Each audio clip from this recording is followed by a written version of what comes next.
வந்து பார்க்கணும். அடிக்கை அப்படின்னா என்ன அப்படின்னா, இது வந்து நமக்கு கையோட உயரமா வந்து வரும். இந்த பக்கம் இப்ப நம்ம எடுத்தது. இதுவே இந்த ஸ்லீவோட ஓப்பன் நம்ம இங்க சைடு தைச்சிருக்காங்க இல்லையா, இங்க இருந்து இந்த ஆம்ஹோல் வரைக்கும் இருக்கிற அளவு தான் நம்ம அடிக்கை அளவு அப்படின்னு நம்ம வந்து சொல்லுவோம். ஓகேவா? இப்ப இந்த அளவு வந்து எப்படி செக் பண்றது அப்படின்னு பாத்தீங்கன்னா, நமக்கு இந்த இடத்துல இப்ப ஜாயிண்ட் வந்து இருக்கு.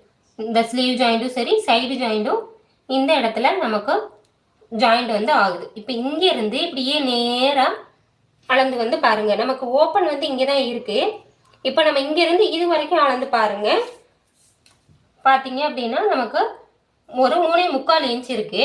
இதுவே இந்த இடத்துல இருந்து இப்படி நேரா அளந்து பாத்தீங்க அப்படின்னா நமக்கு 3.5 இன்ச் இருக்கு. அப்போ நேரா அளந்து பாக்குறப்ப ஒரு அளவும், கிராஸா வரும்போது ஒரு அளவும் இருக்கு. நம்ம என்ன செய்யணும்னா, இந்த நேரா இருக்கக்கூடிய அளவு தான் நம்ம வந்து எடுத்துக்கணும். இங்க நம்ம மார்க் பண்ணும்போது